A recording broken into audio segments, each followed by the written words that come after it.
NASCAR is considering using AI to tweak the championship format. Plus, Kyle Larson finally wins in Australia. Now he starts his hectic travel schedule back to Tulsa. Welcome back to Break Hard. I'm Matt. It is nearly the end of the 2024 calendar year, and that means that we're very close to the start of 2025 and a new full slate of racing to come. But unfortunately, we're going to have to wait until the end of January, really, for Rolex 24. We, of course, get Chili Bowl in a couple weeks' time in the middle of January in Tulsa. But once Rolex 24 hits, then the next weekend we're going to get the Clash, and then it's going to really start to kick off into full NASCAR season. But unfortunately, Jimmy Carter will not be able to watch the NASCAR season. At 100 years old, the former president of the United States passed away on Sunday. And Jimmy Carter saw a lot of things in his 100 years on this earth. A lot of NASCAR history, including seeing NASCAR get started. Richard Petty, Dale Earnhardt, Jimmy Johnson, all winning 7 titles. He got to see David Pearson race. He got to see Ron Bouchard win that Talladega race in 1981. He saw Jeff Gordon's absolutely dominant run in the 90s, where he won 33 races in 3 years, including a 1998 season that will probably go untouched in the modern era. He saw Kyle Larson and what he has become, Shane Van Gisbergen's win on debut at the Chicago Street Course. But one thing that JC never got to see, Denny Hamlin Championship. Unfortunate for him and for Denny Hamlin. But let's get into the actual news of the day. And we'll start off with NASCAR saying that they are possibly going to consult with AI as they continue to evaluate any possible tweaks or changes they would like to make to the NASCAR playoff format. And now, when Adam Stern tweeted this story out about a week ago at this point, maybe a little bit under a week, and then followed it up on Sunday by tweeting it out once again, NASCAR fans lost their minds. AI is one of those taboo words. It's a hot button word. You say that, people are going to freak out about it. And of course, naturally, people freaked out about it because there's one thing that NASCAR Twitter is really good at doing. It's being reactionary to things that they probably don't need to be reactionary about. Because if you actually read the article and had reading comprehension, you would understand that he's not saying, Steve O'Donnell did not come out and say, hey, we're going to let artificial intelligence decide our next playoff format. That is not what he said. But if you looked at what people on the internet said, that's exactly what they think he said. So me, being a Big J journalist, put my hat on and I sat down and I read the entire story. And guess what? He doesn't say that at all. In fact, what Steve O'Donnell said is actually a pretty realistic approach and something that I think most fans should appreciate, that NASCAR is doing their due diligence and they're using all the tools at hand here, including, hey, if we need to consult with this, let's go ahead and do it because it can give us multiple different outcomes to multiple different types of scenarios or changes they could make. And instead, people are just like, let humans decide it. We already had the perfect championship format and then you guys went ahead and changed it. All right, I'm not here to say that the old 36 race format was great or the new playoff format is great.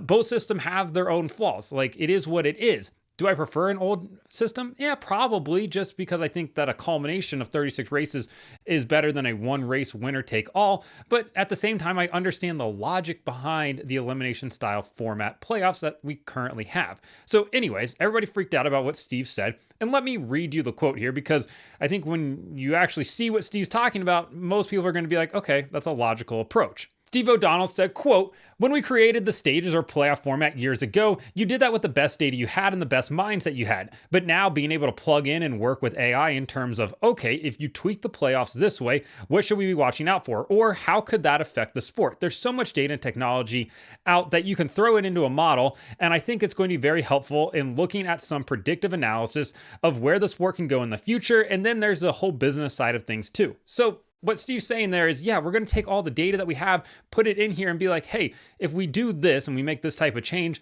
what types of ways are there to exploit this format? Or is there something that we're missing here that, AI can point out and be like, hey, maybe look at this, or, anything that they could possibly, spring up a red flag. Yeah, we can all sit around in, a boardroom, in a conference room, and everybody can put out their ideas and everybody can look at the same set of data, and we're all going to get different things that we maybe pop up at. And instead of having all of that, we can just plug it in here and have AI tell us what it is. Now, NASCAR, of course, is going to catch backlash from it. And that's exactly what they did, because people freaked out about it. But one thing NASCAR is doing across the sport and across the industry as a whole is utilizing the people that are in the sport. That's part of their new broader initiative to get more brains involved in the governing and the sort of direction of the sport. Not necessarily just to always consult with AI. It's a tool. I think you should utilize the tool.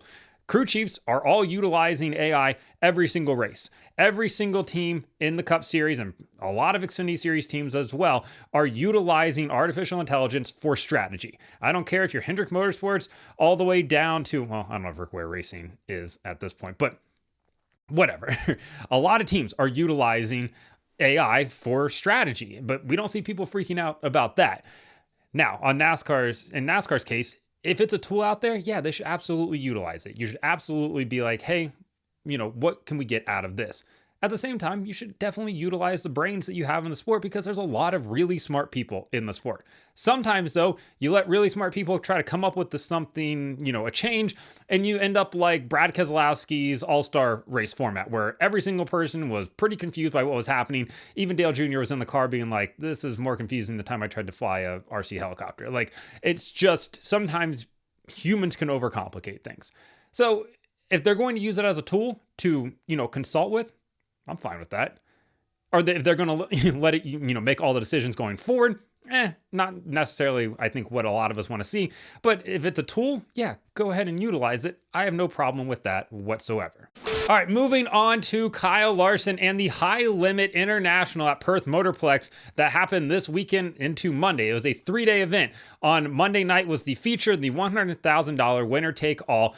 James McFadden won the first 2 nights. He won Saturday, he won Sunday. Now, could he go on and win on Monday? And it looked like he was going to do that. Perth Motorplex is a fantastic facility. I cannot stress enough how nice that facility looks. And it's probably one of those places that, like, if I'm in Australia, I'm going to take that 4-hour flight from Sydney and go over to Perth and catch a race there, because everything about that dirt track is what I wish a lot of dirt tracks in America looked like in terms of like the cleanliness, the way it was set up, having curbs and borders and not just stuff everywhere around. It was a very nice looking facility. So hats off to all of them. The track, though, did seem to get one lane. It rubbers in really, really fast. And that's what we kind of saw on Saturday and Sunday. And it looked like we were going to get that on Monday as well.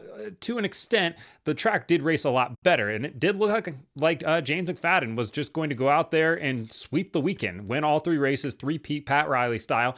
Unfortunately for him, he does not end up doing that. He misses out on the $100,000 prize. That instead goes to Kyle Larson, who finally picked up his first ever win in Australia, which I think is a crazy thing to say considering he's raced multiple times down under in sprint cars and still hasn't won up to this point. So for Larson, he picks up that $100,000 payday. He was racing for a team based out of Australia. He had a really good run going on Sunday. He gets up into the wall, completely destroyed the right rear of that car. Not completely destroyed, but hit it hard enough that the repairs just weren't ever going to put him back into contention while he was leading. So that was a bummer for him. But he goes out there, wins on Monday, takes that $100,000 prize. McFadden comes home second, takes home $25,000. James McFadden and $100,000 races still just is a rivalry that he probably wishes would just go away at this point, because he misses out once again, which is unfortunate for him. But I thought the racing that we saw on Monday was really, really good. And the battle between Larson and McFadden was phenomenal. And Larson wasn't giving him any space, which is his right. Larson also at one point passed 2 lap cars trying to catch McFadden in a way that I don't think most people would have done it. So hats off to him for having big balls down there in a race that ultimately really doesn't matter, but put on a show for everybody. One thing I will say, Australians are sprint car fanatics. They absolutely love them. 2, there are a number of sprint car drivers from Australia that should absolutely be racing in the United States, whether that be in High Limit or World of Outlaws. There's some very talented drivers down there, more so than I think the ones that we've seen, like Jock, we've seen him. McFadden, obviously, we've seen him. But there was a couple other ones. Callum Williamson, I think that was the kid's name, also super talented as well, and would love to see them come over and chase a full-time championship here in the States. But now for Kyle Larson, his day, winning was great. Now he has to get to Tulsa, Oklahoma by tomorrow, December 31st. And if you know how international times work, it doesn't really make a ton of sense, but here's how it's going to work for Kyle Larson. So at about 5 o'clock Eastern time, 5 p.m. Eastern time today, that being Tuesday, December 30th, it will be 5-ish in the morning there in Australia. He is going to hop on a flight from Perth. He's going to fly 4 hours to Sydney, Australia. I think people forget Perth to Sydney is a lot like flying from Los Angeles to like Atlanta. It's a long way to go. From there, he's going to get off his flight in Sydney. He's going to get on another flight. He's going to fly to LAX. That's like a 13 and a half-ish hour flight. And then he's going to get off the plane in LAX, and he has a total of 30 minutes as it currently stands to get from his flight from Sydney to LAX, get through global entry, and get to his gate to hop on a flight to Tulsa, Oklahoma. Now, Larson, it kind of is going to get lucky here, just in the sense that like international flights typically arrive before they're supposed to.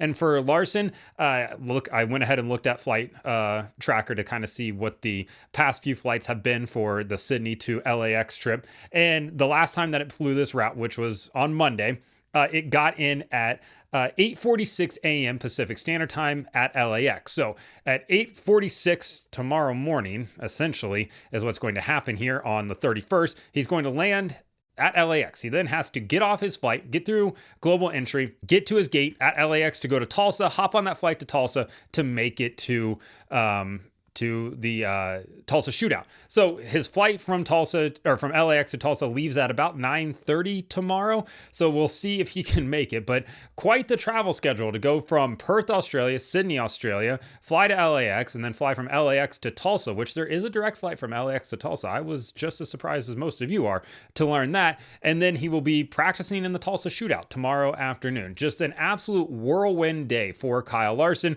who will essentially be racing on two different continents in back-to-back days, just with a pretty extensive travel schedule involved. He did say, though, that if he misses his 9:30 flight out of LAX to Tulsa, that there's a backup flight for him.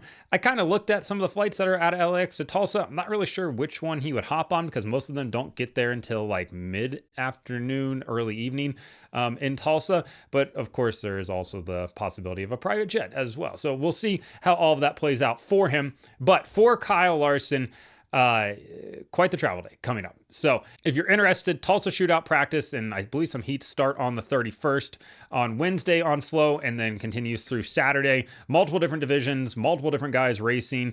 You have Kyle Busch, Christopher Bell, Kyle Larson are all going to be making starts in various series there. And then, of course, the week following is the Chili Bowl down at the Tulsa Expo Center. So let me know in the comments what you think about NASCAR possibly using AI, Kyle Larson winning in Australia, plus his travel schedule. Like and subscribe to the channel. Follow me on TikTok at Break Hard, Instagram, Twitter, and Facebook at Break Hard Blog.